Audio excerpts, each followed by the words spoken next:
Hello dear students, welcome again to my channel. हम आजकल कर रहे हैं बेटा सुपर फास्ट रिवीजन सीरीज, जिसमें मैं आपको कुछ इंपॉर्टेंट क्वेश्चंस और केस स्टडी क्वेश्चंस बताती हूं और पूरे चैप्टर का रिवीजन कराती हूं। तो आज के इस लेक्चर में हम चैप्टर नंबर 13 प्रोबेबिलिटी करने वाले हैं। सबसे पहले मैं आपको मार्किंग स्कीम बता दूं कि 3 क्वेश्चन आपके 1-1 नंबर के आएंगे, एक क्वेश्चन 2 नंबर का आएगा और एक क्वेश्चन 4 नंबर का आएगा, जो कि आपका केस स्टडी का होगा। तो टोटल 9 नंबर लगभग हमारे बन जाते हैं। ये जो मार्किंग स्कीम है, ये मैं इसको टेंटेटिव कहूँगी, क्योंकि ये हमने आइडिया लिया है अपने प्रैक्टिस पेपर्स से, सैम्पल पेपर्स से और प्री बोर्ड से। तो इसमें 1-2 नंबर इधर उधर आपके हो सकते हैं कि भाई इधर उधर हो जाए, नहीं तो 8 नंबर, तो 8 से 9 नंबर का आपका ये चैप्टर ज़रूर से ज़रूर बन जाता है। अच्छा, इसके साथ साथ मैं एक बात और आपको बता दूं कि इस वीडियो से जो मैं अब ये रिकॉर्ड कर रही हूँ, इस वीडियो से जस्ट पहले मैंने 100 मोस्ट इम्पॉर्टेंट क्वेश्चंस की आपके लिए एक वीडियो बनाई है। ये गारंटी नहीं है, लेकिन इसमें से बहुत सारे क्वेश्चंस आपके फाइनल एग्ज़ाम्स में आ सकते हैं। कुछ स्टेटमेंट्स चेंज करके आ सकते हैं। ये नहीं कि जो मैंने दे दिए हैं एग्जैक्ट वही क्वेश्चंस आपसे एग्जाम में पूछे जाएंगे, बट अगर 100 क्वेश्चंस जो मैंने दिए हैं वो आप कर लेते हो, तो ये गारंटी है कि आप लगभग पूरा पेपर कवर कर सकते हो, क्योंकि 100 क्वेश्चन करने के बाद आपकी प्रैक्टिस इतनी अच्छी हो जाएगी, सारे आपको फॉर्मूलाज याद हो जाएंगे, सारे मैथड्स समझ में आ जाएंगे, सारे सब क्वेश्चंस में से आप निकल जाओगे, तो एग्जाम्स में जो भी क्वेश्चन आएगा आप उनको ईजिली सॉल्व कर पाएंगे और आप बहुत अच्छा स्कोर कर पाएंगे। अगर मुझे 100 MCQ के लिए टाइम लगता है तो मैं आपको ज़रूर दूंगी, अदरवाइज आपको 6 सैम्पल पेपर बोर्ड ने दे रखे हैं। एक सैम्पल पेपर दिया है, 4 प्रैक्टिस पेपर दिए हैं और एक प्री बोर्ड का पेपर दिया है, और 6 गुणा 20 करते हैं, ठीक है ना। तो 120 क्वेश्चन आपको बोर्ड दे रहा है। वो 120 MCQ अगर आप कर लेते हो तो उनमें से 20 क्वेश्चन आपके बने हुए हैं। आप इस बात को मेरे को बाद में याद करोगे कि हाँ मैम ने बोला था। तो अगर मुझे 100 MCQ का टाइम नहीं लगता है तो आपने इन सभी पेपर्स के MCQ और साथ में ध्यान से देख लो, साथ में NCERT में जितने MCQ हैं वो कर लेने हैं। आपके 20 नंबर गारंटीड आपके आ जाएंगे, ठीक है। तो अब हम अपना स्टार्ट कर रहे हैं chapter number 13 probability. Marking scheme आपने नोट कर ली होगी, तो इसको भी मैं इरेज कर देती हूँ। प्रोबेबिलिटी में सबसे पहला जो हमारा टॉपिक आता है वो कंडीशनल प्रोबेबिलिटी का है, ठीक है। अब प्रोबेबिलिटी का बेस हम डिस्कस नहीं करेंगे, क्योंकि हम फाइनल एग्जाम्स के लिए अपनी प्रिपरेशन कर रहे हैं। तो कंडीशनल प्रोबेबिलिटी का हमारा सबसे पहला टॉपिक आता है। तो उसको एक एग्जांपल से मैं आपको क्लियर करूंगी कि मान लीजिए कि मैंने 3 कॉइन्स टॉस किए हैं, तो जो मेरा सैम्पल स्पेस बनेगा वो हम सबको पता है। नहीं पता हो तो देखो, मेरा जो तरीका है, मैं जो करती हूँ, मैं तो 2 वाला बना लेती हूँ। बना लिया। अब मैं इन चारों के पीछे एक बार H लगाऊंगी, HTH, THH और TTH, और एक बार मैं इन चारों के पीछे T लगा दूंगी, HHT, HTT, THT और भाई TTT। तो ये मैंने 3 कॉइन जब टॉस किए हैं तो ये मेरा सैम्पल स्पेस आ गया। और अब मैं इसमें से 2 इवेंट्स कंसीडर करती हूँ। पहला इवेंट मैंने E ले लिया कि एट लीस्ट 2 हेड्स, कम से कम 2 हेड आए, तो ज़्यादा से ज़्यादा 3 आ सकते हैं। तो मेरा बन जाएगा HTH, THH, HHT और ट्रिपल H, ठीक है। और F मैंने ले लिया कि फर्स्ट क्वाइन हैज़ टेल, या फर्स्ट क्वाइन शोज टेल, पहले क्वाइन पर टेल आ रहा है। तो पहले पर टेल आ रहा है तो 1, 2, 3 और 4, ये 4 आउटकम आ जाते हैं, THH, TTH, THT और TTT। और एक मैं ले लेती हूँ इनकी इंटरसेक्शन। इंटरसेक्शन का मतलब जो दोनों में कॉमन एलिमेंट्स है कि पहले पर तो टेल आए और कम से कम 2 हेड आए, तो एक ही आउटकम आपका यहाँ मैच कर रहा है और वो आपका है THH। क्लियर हो गया? यहाँ तक समझ आ गया? अब मेरे सैम्पल स्पेस में देखो, ध्यान देना, मेरे सैम्पल स्पेस में 8 एलिमेंट्स हैं, E में 4 एलिमेंट्स हैं, F में भी 4 एलिमेंट्स हैं और E इंटरसेक्शन F में भी, ठीक है। अब मैं पहले तो इनकी सबकी अलग अलग प्रोबेबिलिटीज़ निकाल देती हूँ। प्रोबेबिलिटी ऑफ E अगर मैं लेती हूँ तो 4/8 यानी 1/2 आएगा। प्रोबेबिलिटी ऑफ F अगर मैं लेती हूँ तो 4 एलिमेंट्स है, वो भी 1/2 आएगा।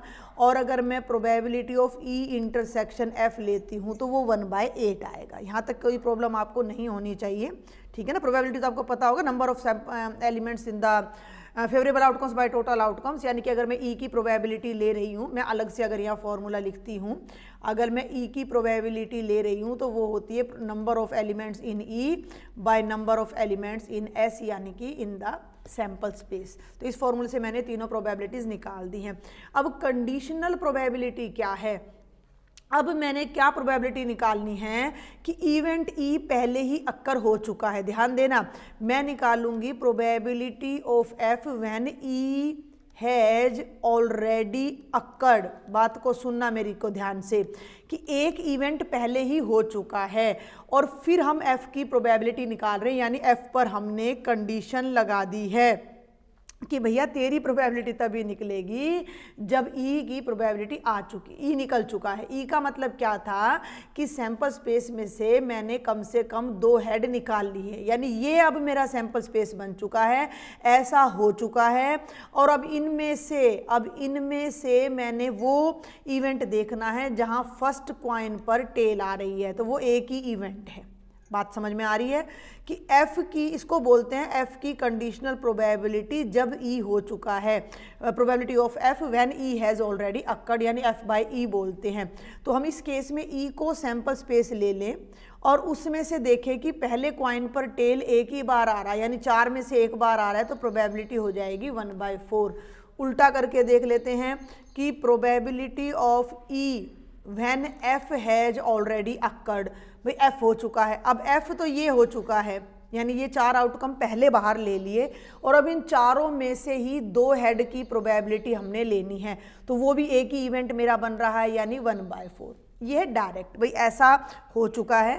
भाई 8 एलिमेंट्स थे सैंपल स्पेस में, 8 एलिमेंट्स थे और उनमें से एटलीस्ट 2 हेड्स मैंने पहले निकाल लिए, तो वो 4 एलिमेंट्स ये आ गए मेरे पास। और इन चारों में से अब मैंने देखना है कि पहले वाले कॉइन पर टेल कब आ रहा है, तो एक ही इवेंट मेरा फेवरेबल हो रहा था, उसकी प्रोबेबिलिटी मैंने निकाल दी।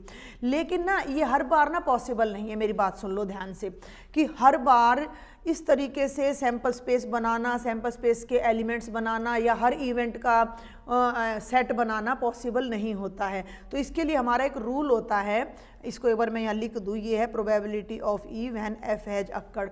तो मैं अब बात करती हूँ एफ की प्रोबेबिलिटी की जब ई हो चुका है। तो इसके लिए अब हमारा एक शॉर्टकट है और वो शॉर्टकट क्या है कि probability of E intersection F, और जो इवेंट ऑलरेडी अक्कर हो चुका है, यानी प्रोबेबिलिटी ऑफ ई। अब ई इंटरसेक्शन एफ की प्रोबेबिलिटी कितनी है, देख लो, सर्कल कर दी मैंने, 1/8। ई की प्रोबेबिलिटी कितनी है, देख लो, 1/2। ये बन गया 1/8 इंटू 2/1, 2 4 जा 8, और ये आपका 1/4 आ गया। इस तरीके से भी मेरा आंसर 1/4 आ रहा है। और जब मैंने ये डायरेक्ट निकाला था तो भी 1/4 आ रहा था। डायरेक्ट हर बार निकालना पॉसिबल नहीं है, तो इसके लिए हमें फॉर्मूले को समझना पड़ेगा। कि मैं इसको एक बार अब यहाँ पूरा ले लेती हूँ कि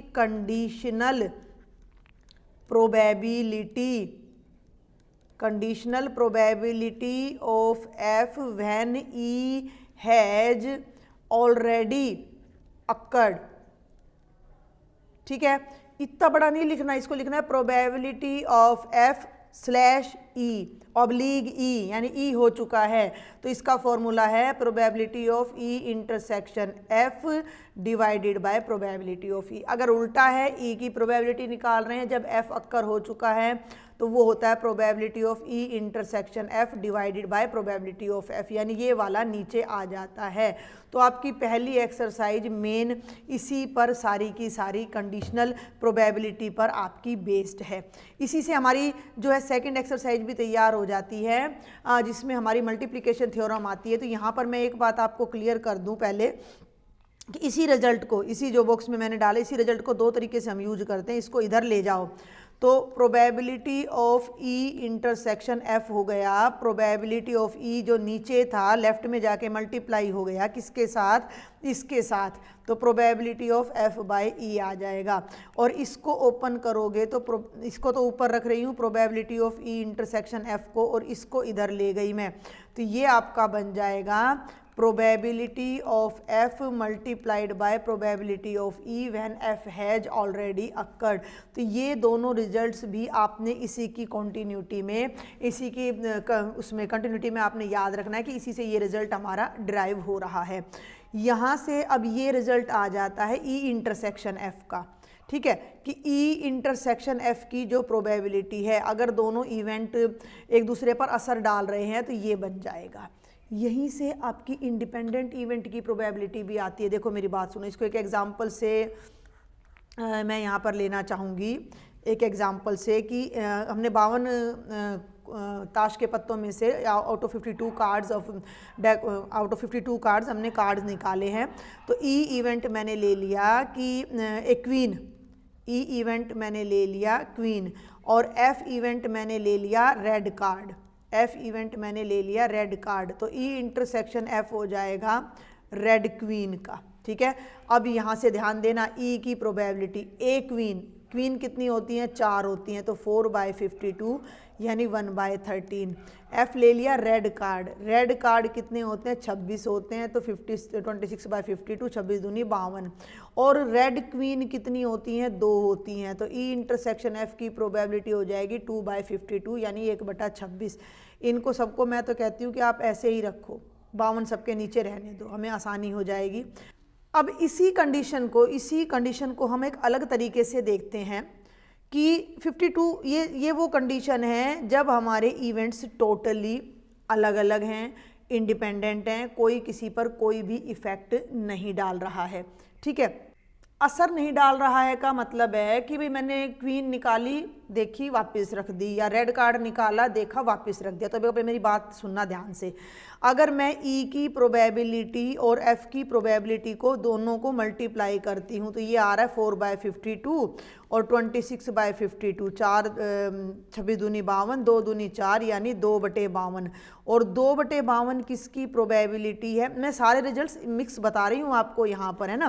तो ये प्रोडक्ट इसके इक्वल आ गई। बहुत ध्यान से देखना कि probability of E intersection F आ गया ई की प्रोबेबिलिटी गुणा एफ की प्रोबेबिलिटी। क्यों, जब ये इवेंट्स हमारे इंडिपेंडेंट हैं। तो यहाँ इस बात को आपने ध्यान रखना है कि when E and F R independent. तो ये रिजल्ट बहुत इंपॉर्टेंट है कि जब दो इवेंट्स इंडिपेंडेंट होते हैं तो उनकी प्रोडक्ट इंटरसेक्शन की जो प्रोबेबिलिटी होती है वो उनकी प्रोडक्ट की प्रोबेबिलिटीज़ की प्रोडक्ट में कन्वर्ट हो जाती है। और इसको मैं ऐसे भी लिख सकती हूँ कि probability of E F is equal to probability of E into probability of F. कब, जब हमारे इवेंट्स इंडिपेंडेंट है। अगर इवेंट्स इंडिपेंडेंट हैं तो ये इंटरसेक्शन की जो प्रोबेबिलिटी होगी वो दोनों की प्रोबेबिलिटी की प्रोडक्ट हो जाएगी। उल्टा भी ले सकते हैं, जब ये प्रोडक्ट आपस में इक्वल है, प्रोबेबिलिटीज़ की प्रोडक्ट इसके इक्वल है, तो हमारे इवेंट्स क्या होते हैं, इंडिपेंडेंट। एक दो केस और देखते हैं। एक हमारा आ जाता है conditional probability of sample space, ठीक है, विद रिस्पेक्ट टू एफ। तो ये क्या बन जाएगा, probability of S intersection F bye probability of F. अब सैंपल स्पेस को एफ से इंटरसेक्ट करोगे तो एफ ही आएगा ना, और नीचे भी एफ है तो ये 1 आ जाता है। तो सैंपल स्पेस की कंडीशनल प्रोबेबिलिटी उसके अंडर किसी भी इवेंट में निकालोगे तो वो 1 आएगी। तो जो 2-3 चीज़ें मैंने आपको बताई हैं अभी तक, एक बार जल्दी से मैं उनकी क्विक समरी आपको दे देती हूँ कि ये तो मैंने आपको बताया conditional probability of F when E has occurred, conditional probability of E when F has occurred. और इसी को हमने, ये हमारी मल्टीप्लिकेशन थ्योरम, ये हमारी 13.1 में आती है, ये हमारी दोनों बातें 13.2 में आती है, इंडिपेंडेंट इवेंट वाली, और ये भी, ये है हमारी मल्टीप्लिकेशन थ्योरम ऑफ प्रोबेबिलिटी। इसको मैं थोड़ा सा और मॉडिफाई करके आपको बताना चाहूँगी कि ये ऐसे भी लिखते हैं कि probability of E into F, भाई 2 इवेंट हो रहे हैं तो ये हो जाएगा ई की प्रोबेबिलिटी मल्टीप्लाइड बाय एफ की प्रोबेबिलिटी जब ई अक्कर हो चुका है, और ई एफ की जो प्रोबेबिलिटी है वो पहले एफ की प्रोबेबिलिटी और ई की प्रोबेबिलिटी जब एफ ऑलरेडी अक्कर हो चुका है, ठीक है। समझ में आ रही है बात कि ये हो गए हमारे इवेंट्स, जब हमारे इवेंट जो इंडिपेंडेंट नहीं है, नॉट इंडिपेंडेंट। और अगर ऐसा कुछ है कि जो प्रोबेबिलिटी है वो इन दोनों की प्रोडक्ट के इक्वल आ रही है तो हमारे इवेंट्स क्या कहलाते हैं, इंडिपेंडेंट इवेंट्स कहलाते हैं। इन दैट केस चाहे ई इंटरसेक्शन एफ कह लो, चाहे प्रोबेबिलिटी ऑफ ई एफ कह लो, वो इन दोनों की प्रोबेबिलिटीज़ की प्रोडक्ट के इक्वल हो जाती है। तो पहली दो एक्सरसाइज में मेन रिजल्ट्स आपके यही आते हैं दोनों, सुन लो मेरी बात ध्यान से। और इनमें से हमारे एक एक नंबर के कई क्वेश्चन बन जाते हैं, एक एक नंबर के। तो कुछ एक क्वेश्चन मैं यहाँ डिस्कस करना चाहूँगी जो प्रीवियस ईयर के एग्जाम्स में आपसे बार बार पूछे जा रहे हैं। तो देखो जल्दी से देखो, आपको एक क्वेश्चन दे दिया है कि ई की प्रोबेबिलिटी 0.6 है, एफ की प्रोबेबिलिटी 0.3 है, ई इंटरसेक्शन एफ की प्रोबेबिलिटी 0.2 है। तो ई बाय एफ की प्रोबेबिलिटी निकालो। डायरेक्ट एप्लीकेशन है, ये हो जाएगी probability of E intersection F यानी कि 0.2 और एफ की हो गई 0.3। दोनों में डेसिमल के बाद सेम डिजिट है तो डायरेक्ट 2/3 आ जाएगा। ठीक है, अब देखो एक ये कह रहा है, एक क्वेश्चन ये करा दिया मैंने। एक देखो कि अगर ए और बी इंडिपेंडेंट इवेंट्स हैं, सुनते रहे ना, मैं पूरी स्टेटमेंट नहीं लिखूंगी। ए की प्रोबेबिलिटी 0.3 है, बी की 0.6 है, और अगर ए और बी इंडिपेंडेंट हैं तो probability of A and B निकालो। ए एंड बी का मतलब हो गया ए इंटरसेक्शन बी, और क्योंकि मेरे इवेंट्स इंडिपेंडेंट हैं तो ये इन दोनों की ये एक मिनट, ये इन दोनों की बच्चे प्रोडक्ट हो जाएगी। प्रोडक्ट हो जाएगी तो 0.3 इंटू 0.6 36 18 और 0.18 मेरा आंसर आ जाएगा। और देखते हैं एक दो, इसमें के वाले क्वेश्चन बड़े पूछे जाते हैं कि आपके इवेंट्स अगर इंडिपेंडेंट है तो आपने के की वैल्यू फाइंड करनी है। एक दो क्वेश्चन इस तरह के मैं आपको बताना चाहूँगी। मान लीजिए आपको कह दिया कि ई की प्रोबेबिलिटी 1/3 है, एफ की प्रोबेबिलिटी पी है, और ई इंटरसेक्शन एफ की प्रोबेबिलिटी 1/6 है। तो पी की वैल्यू निकालो अगर आपके इवेंट्स इंडिपेंडेंट हैं। तो अब इवेंट्स इंडिपेंडेंट हैं तो ई इंटरसेक्शन एफ किसके इक्वल हो जाएगा? Probability of E into probability of F. ये 1/6 है, ये 1/3 है, और ये अपना पी है। पी को तो यहीं रखो और 3 को उधर ले जाओ, तो 3/6 इज इक्वल टू पी, और पी की वैल्यू 1/2 आ जाएगी। तो इस तरह का क्वेश्चन आपसे पूछा जा सकता है। अच्छा, अभी इसी क्वेश्चन पे फिर आ जाओ, इसी पे सेकंड वाले पे फिर आ जाओ। ये सेकंड क्वेश्चन है आपका, इसमें ए की प्रोबेबिलिटी दे रखी है, बी की प्रोबेबिलिटी दे रखी है, इवेंट्स आपको इन डिपेंडेंट दे रखे हैं, और आपसे पूछ लिया probability of A and B not. ध्यान देना, तो ए एंड बी नॉट का मतलब हो गया ए इंटरसेक्शन बी बार। ठीक है, ए इंटरसेक्शन बी बार। अब मेरी बात सुन लो ध्यान से, जब ए और बी इंडिपेंडेंट है तो ए और बी बार भी इंडिपेंडेंट है, तो ये बन जाएगी probability of A into probability of B bar. A की प्रोबेबिलिटी 0.3, बी की प्रोबेबिलिटी 0.6 है, तो बी बार की प्रोबेबिलिटी हो जाएगी 1 - 0.6 यानी कि 0.4, तो ये हो जाएगा 0.12। ठीक है, तो ऐसे छोटे छोटे चेंजेज होकर आपसे क्वेश्चन पूछे जा सकते हैं। एक दो क्वेश्चन आपसे आपके सैम्पल पेपर प्री बोर्ड में, मुझे एग्जैक्ट याद नहीं है कहाँ पूछा गया है, लेकिन एक इस तरह का क्वेश्चन भी आपसे पूछा गया है कि अगर conditional probability of A by B और बी बाय ए इक्वल है, तो 4 ऑप्शन दे रखे हैं, तो इसको बेझिझक अपना सॉल्व कर दो। ये बन गई A intersection B by probability of B, ये बन गई probability of A intersection B by probability of A. दोनों तरफ ये कट जाएगा और ये इधर और ये इधर चला जाएगा, तो इसका मतलब है कि ए की प्रोबेबिलिटी और बी की प्रोबेबिलिटीज इक्वल हैं। और थोड़ा बता देती हूँ इन्हीं क्वेश्चन को मॉडिफाई करके। मान लीजिए अब ये आप सेकंड ही क्वेश्चन ले लो कि ए दे रखा है और बी दे रखा है प्रोबेबिलिटी में, और ए और बी इंडिपेंडेंट दे रखे हैं। आपको 2 ही बातें दी हैं बुक वाले ने, पेपर वाले ने, कि ए की प्रोबेबिलिटी आपको दे दी, बी की प्रोबेबिलिटी आपको दे दी, और ए और बी आपको बता दिए गए हैं इंडिपेंडेंट, और आप निकालो probability of A union B. अब ए यूनियन बी की प्रोबेबिलिटी क्या होती है? Probability of A plus probability of B minus probability of A intersection B. और इंटरसेक्शन की प्रोबेबिलिटी मेरे पास है नहीं है ना, लेकिन मेरे इवेंट्स इंडिपेंडेंट हैं, तो इस वजह से जो इंटरसेक्शन की प्रोबेबिलिटी है वो इनकी प्रोडक्ट हो जाएगी, और वो इस तरीके से इंटरसेक्शन की प्रोबेबिलिटी आ जाएगी। और अब तीनों वैल्यूज को यहाँ रख दो, 0.3 प्लस 0.6 माइनस 0.18, 0.9 माइनस 0.18, 90 में से 18 घटाओ 72 आ जाएगा, तो 0.72। अच्छा, अगर इवेंट्स म्यूचुअली एक्सक्लूसिव हैं, ध्यान देंगे, अगर हमारे इवेंट्स म्यूचुअली हर छोटी से छोटी बात मैं यहाँ बता रही हूँ, जो आपको एक एक नंबर के 3 क्वेश्चन तो आपने डेड श्योर करके आने हैं। तो जब इवेंट्स म्यूचुअली एक्सक्लूसिव हैं तो उनकी इंटरसेक्शन एम्पिटी होती है। इंटरसेक्शन एम्पिटी होती है तो इंटरसेक्शन की प्रोबेबिलिटी भी क्या होती है, 0 होती है। And in that case A union B की जो प्रोबेबिलिटी है वो बन जाएगी probability of A plus probability of B. ये जितने भी रिजल्ट्स मैं यहाँ स्टार कर रही हूँ, बॉक्स कर रही हूँ, इन सब को आपने अपना नोट कर लेना है अपनी नोटबुक के किसी एक पेज पर, ताकि लास्ट डे आप इन सब का रिवीजन कर सको। तो इन 2 एक्सरसाइजेज में से बेसिकली इसी टाइप के क्वेश्चंस आपसे ज़्यादा पूछे जाते हैं। ये देख लो, पूरी समरी मैं एक बार आपके सामने फिर ला देती हूँ थोड़ा सा और इसको मिनिमाइज करते हुए। ये देख लो, ये सारी वो डिटेल्स हैं जो मैंने अभी आपको बताई हैं। आप वीडियो को पॉज करके भी इनको अपना नोट कर सकते हो, देख सकते हो। इस टाइप के 4-5 क्वेश्चन मैंने करा दिए। नंबर मैंने वहाँ 3 ही डाला है, लेकिन चौथा क्वेश्चन मैंने यहाँ पर भी आपको करा दिया। देखो, एक ये और एक ये मैंने यहाँ करा दिया है, और भी जो याद आता जा रहा है वो मैं आपको साथ साथ बताती जा रही हूँ।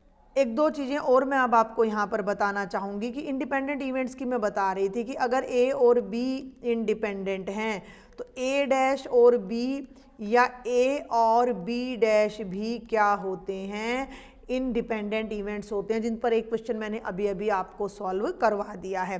तो दोनों एक्सरसाइज में से कोई और क्वेश्चन मुझे ध्यान आ गया बीच में तो मैं आपको बता दूंगी।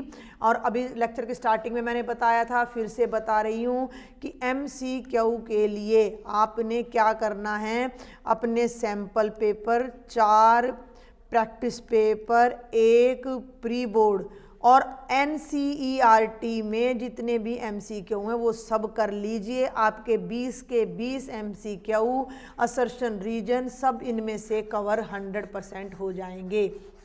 अब हम चलते हैं अपना मेन जो हमारा 3rd एक्सरसाइज है, जो कि हमारी है भैया बेज, जो कि है हमारी बेज थ्योरम। ठीक है, बेज थ्योरम। तो बेस थ्योरम पर हम चलते हैं। बेस थ्योरम पर चलने से पहले हमें देखनी पड़ेगी टोटल प्रोबेबिलिटी, और टोटल प्रोबेबिलिटी से पहले मैं आपको बताने जा रही हूँ पार्टीशन। तो अगर हमारे पास कोई सैंपल स्पेस है S, ठीक है, मान लीजिए मैंने कोई कॉइन डाई रोल कर दी और 1 2 3 4 5 6 इसमें आउटकम है, तो इसके 2 की पावर 6 यानी 64 इसमें से इवेंट्स हमारे बनेंगे।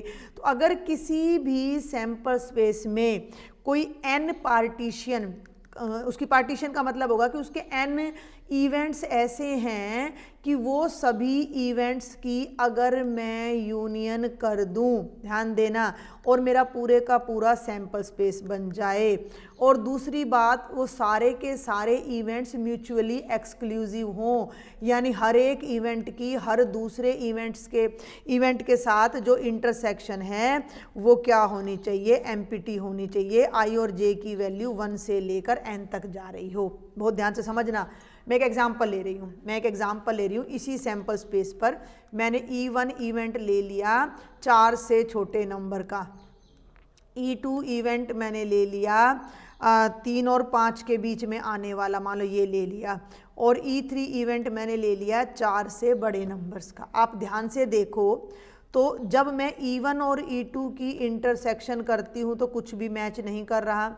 जब मैं E2 और E3 की इंटरसेक्शन करती हूँ तो भी एम्पिटी है, और जब मैं E3 और E1 की इंटरसेक्शन करती हूँ तो वो भी मेरा क्या आ रहा है, यहाँ पर एम्पिटी आ रहा है, यानी कि ये म्यूचुअली एक्सक्लूसिव है। तो ये मेरी ये वाली कंडीशन यहाँ अप्लाई हो जाती है कि हर एक इवेंट बाकी के सभी इवेंट्स से डिसजॉइंट है, म्यूचुअली एक्सक्लूसिव है। दूसरी कंडीशन देख लो अब आप, जब मैं इन तीनों की यूनियन करूँगी, E1 union E2 union E3, तो देख लो क्या बनेगा, 1 2 3 4 5 और 6 मेरा पूरा का पूरा सैंपल स्पेस यहाँ बन के रेडी हो रहा है। तो ये जो 3 इवेंट्स मैंने यहाँ लिए हैं, ये तीनों मिलकर इस सैंपल स्पेस की पार्टीशन कर रहे हैं। पार्टीशन कोई नया शब्द नहीं है, बंटवारा करना, है ना। अब हम बंटवारा करते हैं, घर में करते हैं, ज़मीन जायदाद का करते हैं, भारत पाक का हुआ था तो क्या बंटवारा होता है कि भैया जो मेरी ज़मीन है वो तेरे हिस्से की नहीं है ना। मान लो इतनी सी ज़मीन का किसी ने बंटवारा कर दिया, ये हिस्सा पहले भाई का हो गया, ये दूसरे का हो गया, ये तीसरे का और ये चौथे का। सुन रहे हो ना मेरी बात को। तो चारों के हिस्से में आने के बाद कोई भी ज़मीन बाकी नहीं बची, है ना भाई। 1 जमा 2 जमा 3 जमा 4, ये पूरी ज़मीन को अगर मैं x नाम दे दूँ तो x बन गया, यानी कि चारों की यूनियन पूरी। तो वही बात यहाँ आ रही है कि चारों जितने भी हमने वो किए थे, इवेंट्स लिए थे, सबकी जो यूनियन है वो सैंपल स्पेस के बराबर आ गई। दूसरी बात, 1 का हिस्सा 2 से मैच नहीं कर रहा और 2 का हिस्सा 3 से मैच नहीं कर रहा, 3 का 4 से और 2 का 4 से, यानी ओवरलैप नहीं कर रहा, कोई किसी के हिस्से में दखल अंदाजी नहीं कर रहा, यानी डिसजॉइंट है, म्यूचुअली एक्सक्लूसिव है, तो कोई भी इवेंट आपस में मैच भी नहीं कर रहा, तो ये पार्टीशन कहलाती है। समझ में आ गई होगी, कोई बड़ी चीज़ नहीं है पार्टीशन। अब इस पार्टीशन पर बेस्ड हमारी सबसे पहले आ जाती है theorem of total probability. Total probability को हम समझेंगे। मैं एक एग्जांपल यहाँ लूँगी, उस एक एग्जांपल से आपको टोटल प्रोबेबिलिटी भी समझ आ जाएगी और आपको बेस थ्योरम भी समझ आ जाएगी। ठीक है, टोटल प्रोबेबिलिटी पर चलते हैं हम। पहले तो टोटल प्रोबेबिलिटी के लिए हम एक छोटा सा एग्जाम्पल ले लेते हैं। मान लीजिए कोई टीचर है, मान लीजिए मैं ही हूँ और मेरी क्लास में 3 बच्चे हैं। ज़्यादा बच्चे मैं नहीं लूँगी, है ना, ज़्यादा बच्चे नहीं लूँगी, नहीं तो ज़्यादा लंबा हो जाएगा, लेंथी हो जाएगा। थ्योरम ऑफ टोटल प्रोबेबिलिटी बहुत ध्यान से समझना है। मेरी क्लास में 3 ही बच्चे हैं, ठीक है, तीनों को मैंने कोई क्वेश्चन दे देना है और मान लो बच्चों का नाम कुछ भी हो सकता है, x y z कुछ भी हो सकता है, ठीक है, और उनको मैंने तीनों को अलग अलग क्वेश्चन दे दिया है। एक क्वेश्चन तीनों को अलग अलग दे दिया, यानी कि तुम इसकी हेल्प नहीं करोगे, तुम इसकी हेल्प नहीं करोगे। तो तीनों बच्चे सॉल्व कर भी सकते हैं और नहीं भी कर सकते हैं, ठीक है। तो इवन इवेंट मैंने ले लिया कि x will solve the question. E2 event, भाई या तो x सॉल्व करेगा या y करेगा या z करेगा। y will solve the question first number पे लगा लिया, तो मतलब तीनों में से कोई एक सॉल्व कर रहा है, और z will solve the question. तीनों के अलग अलग मतलब इवेंट्स मैंने ले लिए कि अगर एक सॉल्व करता है तो E1 है, दूसरा सॉल्व करता है तो E2 है और तीसरा सॉल्व करता है तो E3 है। मेन मुद्दा है कि भाई प्रॉब्लम सॉल्व होनी चाहिए।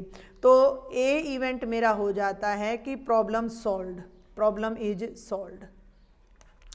अब हमें जो टोटल प्रोबेबिलिटी में करना है वो ये करना है कि भैया हमारी प्रॉब्लम सॉल्व हो गई, इसकी प्रोबेबिलिटी निकाल ली। यहाँ मैं थोड़ा सा चेंज करना चाहूँगी कि यहाँ लिख देते हैं कि x will try and solve the problem, y will try and solve the problem, z will try and solve the problem.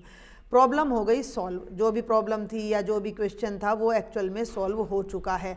तो इसे हम एक डायग्राम से थोड़ा सा समझने की कोशिश करते हैं कि ए का मतलब है कि प्रॉब्लम सॉल्व हो चुकी है। तो वो किस तरीके से हुई, एक्स ने ट्राई किया और प्रॉब्लम सॉल्व हो गई, वाई ने ट्राई किया या फिर ऐसा हुआ होगा, या फिर ऐसा हुआ होगा कि जेड ने ट्राई किया और प्रॉब्लम सॉल्व हो गई। समझ में आ रही है मेरी बात। तो एक्स ने ट्राई किया, इसका मतलब E1, प्रोबेबिलिटी ऑफ E1, और y ने ट्राई किया तो E2, और भैया z ने ट्राई किया तो प्रोबेबिलिटी ऑफ E3, और फिर प्रॉब्लम सॉल्व हो गई एंड सोल्ड। यहाँ ट्राई किया एंड सॉल्व करने का मतलब है कि इसने ट्राई किया और ट्राई करने के बाद जो है वो प्रॉब्लम पूरी तरह से सॉल्व हो गई। या फिर ऐसा हुआ कि यहाँ पर इसने E2 ट्राई किया, प्रॉब्लम सॉल्व हो गई, और या फिर ऐसा हुआ E3 और हमारी प्रॉब्लम सॉल्व हो गई। एंड का मतलब इंटरसेक्शन, और इंटरसेक्शन को अभी मैंने मल्टीप्लिकेशन थ्योरम से बताया है कि ये मल्टीप्लाई होता है। सुन रहे हो मेरी बात को। तो यहाँ पर अगर मैं इसको इक्वल टू लगाती हूँ और इन दोनों की मल्टीप्लाई कर दूँ कि भैया इसने ट्राई किया मल्टीप्लाइड बाय प्रॉब्लम सॉल्व हो गई, या फिर सेकंड बंदे ने ट्राई किया और problem solve, E2 A by E2 का मतलब ट्राई करने के बाद ही तो प्रॉब्लम सॉल्व हुई ना, कंडीशन लग गई ना। और प्रोबेबिलिटी ऑफ E3, तो ये हो गया probability of A by E3। अब और का मतलब होता है यूनियन, और यूनियन का मतलब होता है एडिशन। और अब हम यहाँ बात कर रहे हैं A की प्रोबेबिलिटी की। तो जो A की प्रोबेबिलिटी है, प्रॉब्लम सॉल्व होने की प्रोबेबिलिटी है, वो इन तीनों प्रोबेबिलिटीज का सम हो जाएगी और की वजह से, कि probability of E1 into probability of A by E one, probability of E2, probability of A by E2, और तीसरा ले लो तो प्लस में प्रोबेबिलिटी ऑफ E3 और probability of A by E3। ये है हमारी theorem of total probability. Total मतलब किसी इवेंट के अक्कर होने की टोटल प्रोबेबिलिटी। एस हमारा कोई सैंपल स्पेस था, उससे रिलेटेड 3 हमारे इवेंट्स थे जो इस सैंपल स्पेस को पार्टीशन कर रहे थे। पार्टीशन का मतलब ये तीनों इवेंट्स म्यूचुअली एक्सक्लूसिव हैं और इन तीनों के अलावा और कोई इवेंट इन तीनों की यूनियन सैंपल स्पेस के बराबर, यानी कि 3 बच्चे हैं, ये 3 ही है सॉल्व करने के लिए और बच्चे ही नहीं है हमारे पास। ठीक है, समझ में आ रही है मेरी बात कि 3 ही बच्चे हैं तो हमारा इंडिपेंडेंट हो गया, 3 के अलावा कोई है ही नहीं आपस में, तो ये पूरा का पूरा सैंपल स्पेस हो गया। और अब इसी सैंपल स्पेस में से एक और इवेंट हमने ए ले लिया जिसकी प्रोबेबिलिटी हमने निकालनी है। तो थ्योरम ऑफ टोटल प्रोबेबिलिटी क्या कहती है कि ए की प्रोबेबिलिटी क्या होगी, E1 probability of E1 into A by E1, probability of E2 into probability of A by E2 और probability of E3 into A by E3। समझ में आ गई बात? थोड़ा सा आपको यहाँ कन्फ्यूजन हो सकता है इस पिछले वाले में। X will try and solve the problem, x will try लगा लो इसको, ठीक है ना, और ए का मतलब प्रॉब्लम इज सॉल्व, तो x will try the problem, तो E1 हो गया ट्राई कर रहा है और फिर ट्राई करने के बाद प्रॉब्लम सॉल्व हो गई, तो इसको एक्स विल ट्राई रखो, कन्फ्यूजन नहीं होगा। सबसे पहले तो यहाँ तक बताओ कि कोई दिक्कत आपको है या नहीं है, और मतलब मेन बात समझ आ गई। पार्टीशन तो बिल्कुल आसान सी बात है कि एक सैंपल स्पेस में से अलग अलग इवेंट्स बनाना कि जिनकी यूनियन सैंपल स्पेस के इक्वल हो जाए और जो आपस में डिसजॉइंट हो। उसके बाद थ्योरम ऑफ टोटल प्रोबेबिलिटी क्या कहते हैं कि अगर किसी सैंपल स्पेस की कुछ पार्टीशन हो रही है, मान लो 3 इवेंट है, 4 है, n इवेंट है, और उन पार्टीशन के अलावा एक और इवेंट उस सैंपल स्पेस में से निकल कर आ रहा है जिसकी प्रोबेबिलिटी हमने बनानी है, तो वो प्रोबेबिलिटी इस तरीके से निकलेगी कि E1 by A by E1 probability of E2 into A by E2, probability of E3 into probability of A by E3। तो ये हमारी यहाँ पर थ्योरम ऑफ टोटल प्रोबेबिलिटी आ जाती है। मैंने यहाँ समझाने की भी कोशिश की है कि x ट्राई करेगा और फिर सॉल्व कर देगा, y ट्राई करेगा और सॉल्व कर देगा, या फिर z ट्राई करेगा और सॉल्व कर देगा। तो या का मतलब और हो गया, और का मतलब प्लस हो गया। तो थ्योरम ऑफ टोटल प्रोबेबिलिटी हो गई। अब इसके बाद आपकी आती है बेस थ्योरम। बेस थ्योरम क्या कहती है, इसी एग्जाम्पल को मैं कंटिन्यू करती हूँ, सुनेंगे मेरी बात को ध्यान से कि भैया एक क्वेश्चन एक टीचर ने बच्चों को दिया, ठीक है, E1 E2 E3 3 स्टूडेंट्स को क्वेश्चन दिया और पता लगा कि प्रॉब्लम सॉल्व हो चुकी है। अब मेरी बात को ध्यान से सुनना, पता लगा कि प्रॉब्लम सॉल्व हो चुकी है, स्टेटमेंट को मैं पूरा नहीं लिख रही हूँ, the problem has solved, problem solve हो चुकी है। अब ध्यान से सुनना, what is the probability that the problem is solved by y। उल्टा बेस थ्योरम उल्टी चलती है कि there is a teacher he is giving problem to 3 students x y and z। अभी आपको ना वहाँ मिलेगा प्रोबेबिलिटी ऑफ E1 भाई x प्रॉब्लम सॉल्व करेगा उसकी इतनी प्रोबेबिलिटी होगी, y प्रॉब्लम सॉल्व करेगा, आपको स्टेटमेंट में सब कुछ मिलेगा। मैं एक जनरल एग्जांपल ले रही हूँ कि x प्रॉब्लम सॉल्व करता है उसकी प्रोबेबिलिटी 1/2 है, y के प्रॉब्लम सॉल्व करने की प्रोबेबिलिटी 1/3 है, z के प्रॉब्लम सॉल्व करने की प्रोबेबिलिटी 1/5 है। समझ में आ रही है बात? और a हमारा हो जाएगा प्रॉब्लम सॉल्व हो चुकी है, तो वट भाई प्रॉब्लम सॉल्व हुई और वो x ने की तो ये चांस है, प्रॉब्लम सॉल्व हुई और y ने की तो ये चांस है, एट्सेट्रा एट्सेट्रा। इस तरह से आपको सब चीज़ें मिलेंगी। अभी मैं सिर्फ टाइप ऑफ क्वेश्चन आपको बताना चाह रही हूँ कि किस तरह का क्वेश्चन आपको बेस थ्योरम से अपना मिल सकता है कि भाई लास्ट में प्रॉब्लम सॉल्व हो गई, तो what is the probability that problem is solved by y। अब y ने प्रॉब्लम सॉल्व मतलब उल्टा चलना है, तो यहाँ ना कोई सैंपल स्पेस है। वैसे मैंने आपको स्टार्टिंग में प्रोबेबिलिटी क्या बताई थी किसी भी इवेंट की कि number of E by number of S. अब हमें y से प्रॉब्लम सॉल्व करवानी, तो y के फेवर में कितने आउटकम हैं और सैंपल स्पेस में, तो सैंपल स्पेस की टोटल प्रोबेबिलिटी तो ये बनेगी कि भाई टोटल कितने तरीके से हमारा सवाल हो सकता है, तो हमारा सवाल इस तरीके से हो सकता है, तो ये तो डिनोमिनेटर में आएगा। ठीक है, बात आ रही है समझ में? अब ये जो प्रोबेबिलिटी बेज से हम निकालेंगे ना, अब मैं यहाँ तुम्हें थोड़ा सा बेज समझा रही हूँ कि प्रॉब्लम इज सॉल्व्ड, किस चीज़ की प्रोबेबिलिटी हमने निकालनी है, किस चीज़ की निकालनी है प्रोबेबिलिटी कि प्रॉब्लम सॉल्व हो चुकी है। और y ने की है, इसका मतलब E2। अब हमें probability of E2 bye a निकालनी है। तो E2 के फेवर में आउटकम क्या होंगे कि y ने ट्राई किया E2 और probability of a by E2, यानी उसके ट्राई करने के बाद प्रॉब्लम हो गई, divided by probability of a। यहाँ मैं a लिख रही हूँ।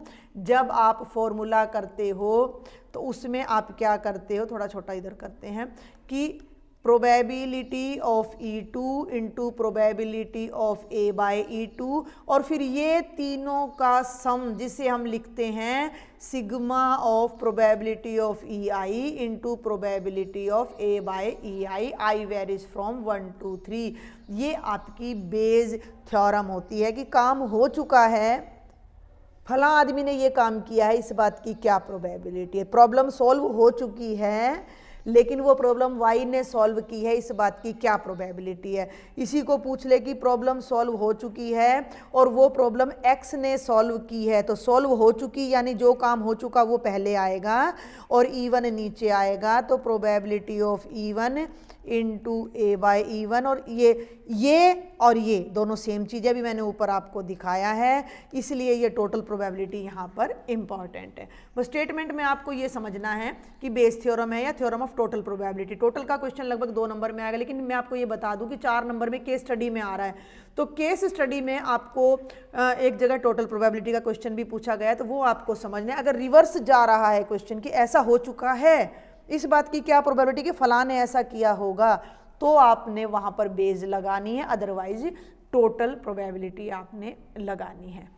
कुछ 2-4 क्वेश्चंस हम देखते हैं बेस थ्योरम पर बेस्ड। बाकी मैं ये बता दूं, मैं बार बार इस चीज़ को रिपीट कर रही हूँ कि वैसे तो आपको ज़रूरत नहीं होनी चाहिए थी सुपरफास्ट रिवीजन की भी, बट आपकी रिक्वेस्ट पर मैं डाल रही हूँ क्योंकि 6 क्वेश्चन पेपर्स मैं आपको करवा चुकी हूँ, और लास्ट ईयर के जो रिवीजन्स हैं उनमें कोई ज़्यादा चेंजेज आपके सिलेबस में है नहीं, तो आप उनसे भी काम चला सकते थे, लेकिन फिर भी मैंने आपको करवाए हैं। तो वो 6 पेपर्स में जितने भी क्वेश्चंस हैं उनको आपने ज़रूर करना है। फिर भी 1-2 और मैं यहाँ पर ले रही हूँ। मान लो ये वाला क्वेश्चन ले लेती हूँ, आपके NCERT से ही है, प्रैक्टिस के लिए जस्ट।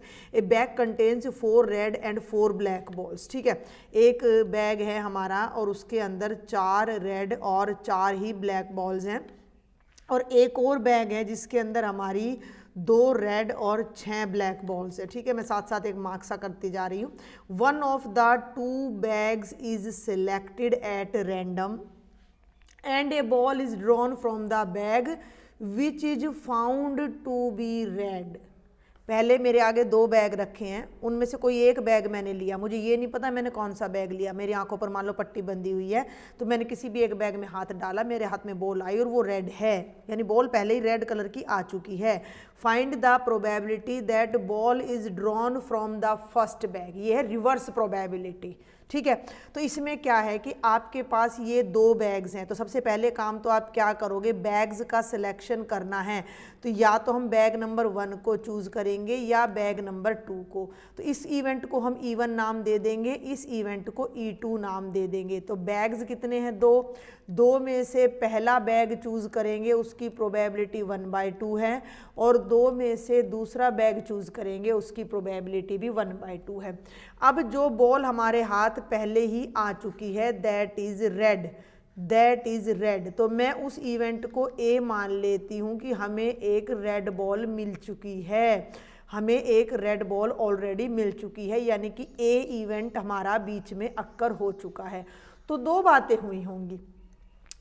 हुई होंगी कि भाई हम जो ये बॉल बैग नंबर 1 यहाँ सेलेक्ट कर चुके हैं, ये प्रोबेबिलिटी थोड़ा ना इनके साइड में लिख देती हूँ, मैं इनके साइड में लिख देती हूँ यहाँ पर कि इसको E1 ले लिया, और E1 की प्रोबेबिलिटी थोड़ा सा सफाई से मैं चाह रही थी कि होता आपको अच्छे से समझ आ जाए कि E1 की जो प्रोबेबिलिटी है वो 1/2 है। यहाँ 2 रेड और 6 ब्लैक बॉल्स हैं, और इसको भी थोड़ा और आगे बढ़ा लें तो जो E2 की प्रोबेबिलिटी है वो भी 1/2। अब A इवेंट अक्कर हो चुका है, यानी मेरे हाथ में रेड बॉल आ चुकी है। तो वो जो रेड बॉल आई है यहाँ पर, ये बॉल रेड कलर की बॉल जो मेरे हाथ में आ चुकी है, ये रेड कलर की बॉल के लिए भी 2 केस हो रहे हैं। अब ये जो रेड बॉल मेरे हाथ में आई है उसके लिए क्या हुआ होगा, उसके लिए ये हुआ कि भैया मैंने फर्स्ट बैग सिलेक्ट कर लिया था, मेरा हाथ तो फर्स्ट बैग में जा चुका था, मेरा हाथ तो फर्स्ट बैग में जा चुका था। उसके बाद मेरे हाथ में रेड बॉल आई है और फर्स्ट बैग में रेड बॉल कितनी है, 4 है, तो ये हो गया 4/8। या फिर ऐसा हुआ कि मेरा हाथ सेकंड बैग में जा चुका था, सेकंड बैग में हाथ जा चुका था, उसके बाद रेड बॉल आई है, तो वो हो जाएगा मेरा 2/8, क्योंकि इसके अंदर हमारी 2 रेड बॉल है। क्लियर हो गया। तो ये और का मतलब इंडिपेंडेंट दोनों अलग अलग घटनाएं हैं, तो प्लस हो जाएगा। तो यहाँ हम थोड़ा सा क्या करेंगे कि पहले बैग में से रेड बॉल आना, यानी मैंने पहला बैग लिया और फिर A/E1 रेड बॉल ली, तो ये 1/2 इंटू 4/8 यानी 4/16 हो गया।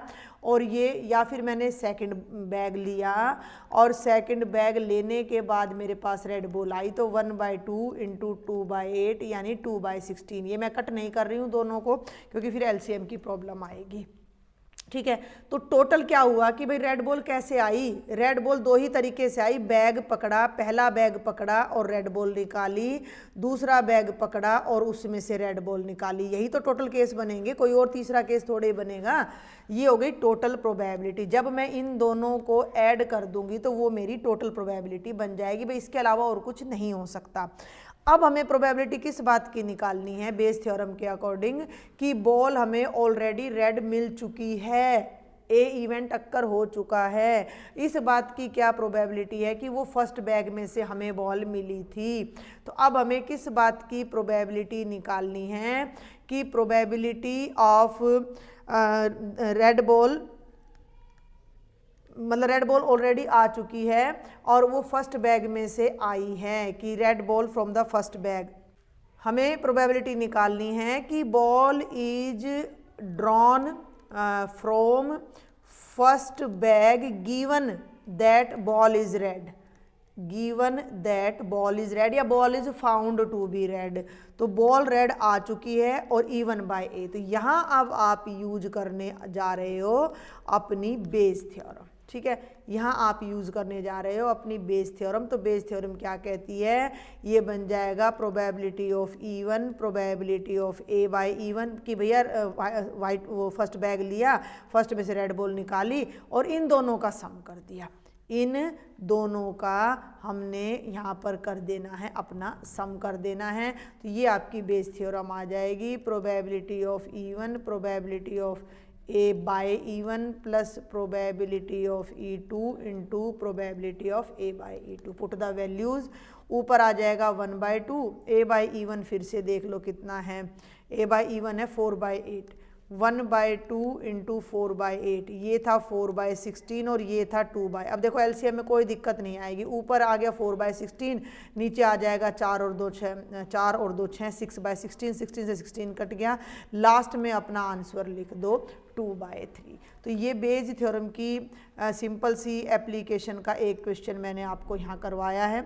बड़े बड़े क्वेश्चन देखो, इससे आगे आपको यहाँ पर और भी क्वेश्चन दे रखे हैं, नीचे ट्रीटमेंट वाला क्वेश्चन दे रखा है और कई तरह के आपके क्वेश्चन हैं, नट बोल्ट वाले क्वेश्चन हैं। तो वो सभी क्वेश्चन, इस टाइप के क्वेश्चन आपके सैम्पल पेपर और प्री बोर्ड्स में अपने अक्कर हो चुके हैं। फिर भी इसकी डिटेल अगर आप देखना चाहते हो तो चैप्टर नंबर 13 मैंने ऑलरेडी पूरा लगभग मेरे चैनल पर अवेलेबल है, वहाँ से भी आप देख सकते हो। कोई डाउट है, कोई क्वेरी है तो मुझे शेयर भी कर सकते हो। एक और बड़ा इंपॉर्टेंट क्वेश्चन है जो प्रीवियस ईयर में कई बार रिपीट हो चुका है, तो उसको मैं यहाँ पर लेना चाहूँगी। थोड़ा स्टेटमेंट मैं यहाँ कम लिख रही हूँ, आप समझ जाइएगा। A and B throw a coin alternatively, हाँ, until one of them gets ahead, one of them gets head। ठीक है, जब तक किसी का हेड नहीं आ जाता तब तक वो करते रहेंगे और विन द गेम, जिसका हेड आ गया वो जीत जाएगा। Find their respective probabilities of winning, कि आपको A के जीतने की प्रोबेबिलिटी निकालनी है और आपको B के जीतने की प्रोबेबिलिटी निकालनी है, ये क्वेश्चन है। ठीक है, तो A जीतता है तो वो प्रोबेबिलिटी ऑफ A हो जाएगी। A कब जीतेगा, जब हेड आएगा, हेड आने की प्रोबेबिलिटी 1/2 और A के हारने की प्रोबेबिलिटी भी 1/2। B जीतता है कब, जब हेड आता है 1/2 और B के हारने की प्रोबेबिलिटी भी 1/2। और अल्टरनेटिवली का मतलब है कि एक ने क्वाइन फेंका पहले, फिर दूसरे ने, फिर पहले ने, फिर दूसरे ने। मान लो A ने क्वाइन फेंका, मान लो ए ने कॉइन फेंका और हेड आ गया तो वो जीत गया, खेल खत्म हो गया। या फिर ऐसा हुआ ए ने फेंका, वो हार गया तो बी की बारी आई और बी जीत गया तो आपका खेल खत्म हो जाएगा। ठीक है ना, अभी पहली बारी तो ए की है, ठीक है, अब बी जीत गया तो खेल खत्म हो गया। या फिर ए ने कॉइन फेंका, ए हार गया, बी ने कॉइन फेंका, बी हार गया, ए ने कॉइन फेंका तो ए जीत गया, ऐसे होगा। समझ में आ रही मेरी बात? ठीक है। अब या फिर ऐसा हुआ कि ए हार गया, बी हार गया, ए हार गया, बी तो हारे ही हारेगा अगर ए ने जीतना है तो। पहला केस हम ए के जीतने का ले रहे हैं, तो उस केस को अब हम यहाँ देखने जा रहे हैं कि पहला केस मैं ले लेती हूँ ए विन्स, और पहली बारी भी ए की है, हम ए से स्टार्ट कर रहे हैं, वो उसमें कोई फ़र्क नहीं पड़ेगा। तो ए विन्स का मतलब है ए ने कॉइन फेंका और वो जीत गया, खेल खत्म, बी की बारी नहीं आई। या फिर ए ने कॉइन फेंका, वो हार गया तो बी की बारी आई और बी भी हार गया। बात को समझना, वहाँ मैंने उस पर गलत ले दिया था। A wins, probability of A wins, A जीत रहा है, ए जीत रहा है तो ए तीसरी बार में जीतेगा। या फिर ऐसा होगा कि ए हारा, बी हारा, फिर ए हारा, फिर बी हारा और फिर ए जीत गया, और ये प्रोसेस अनटिल लास्ट तक हमारा इस तरीके से चलता रहेगा। अब ये इंडिपेंडेंट इवेंट्स हैं तो और का मतलब यूनियन, यूनियन प्लस में बदल जाएगी, probability of A plus probability of, ये यहाँ लिख लेना कि let A starts the game, let A starts the game and A wins, and A wins. ठीक है, और यहाँ हो जाएगा probability of A bar, B bar, A bar, B bar, A. सारी के सारे ना 1/2 हैं तो यहाँ 1/2 आ जाएगा। ये मल्टीप्लिकेशन रूल है तो ये अलग अलग लग जाएगा, ए बार बी बार इंटू ए, तो यहाँ भी 1/2 कितनी बार आ जाएगा, 3 बार आ जाएगा। यहाँ 1/2 कितनी बार आ जाएगा, 5 बार, और ये अप टू इन्फिनिटी चलता रहेगा। और ये एक जीपी है, तो ये आपकी जीपी है, और जीपी की इनफाइनाइट सीरीज का जो हमारा सम होता है बच्चे वो होता है a/1 - r। अब यहाँ a तो है आपका 1/2 और r क्या है a2/a1।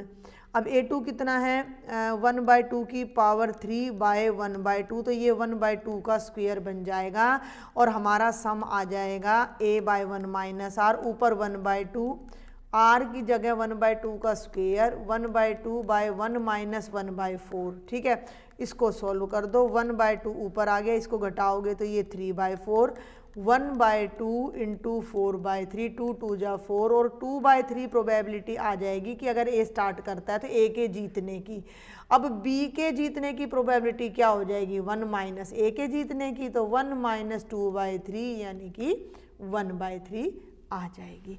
थोड़ा सा अलग हटके है ये हमारा क्वेश्चन, थोड़ा सा। और एक क्वेश्चन और है, वो मैं करवाऊंगी नहीं, मैं वो आपको बता रही हूँ कि आपकी एक्सरसाइज 13.3 में तो वो एग्जाम्पल है लास्ट, और उसी एक्सरसाइज में ही एक क्वेश्चन है ट्रुथ वाला क्वेश्चन, वो आपको MCQ में भी गिवन है, और वो हर बार लगभग 90% एग्जाम्स में ज़रूर आता है कि ट्रूथ एंड फॉल्स वाला क्वेश्चन है हमारा।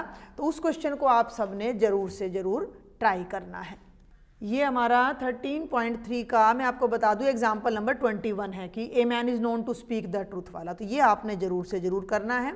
तो मेन सारी इंट्रोडक्शन मैंने आपको बता दिए, क्वेश्चंस बता दिए हैं। कोई भी डाउट है, कोई भी क्वेरी है तो आप मुझे कमेंट बॉक्स में या टेलीग्राम पर शेयर कर सकते हो। ठीक है, और 100 मोस्ट एक्सपेक्टेड क्वेश्चंस की वीडियो मैं ऑलरेडी अपलोड कर चुकी हूँ, तो इंट्रोडक्शन डिटेल्स यहाँ से देखकर रिवीजन करके और आप उन क्वेश्चंस की प्रैक्टिस करें, आपका एग्ज़ाम मुझे यकीन है कि बहुत बढ़िया जाएगा। मिलते हैं नेक्स्ट वीडियो में।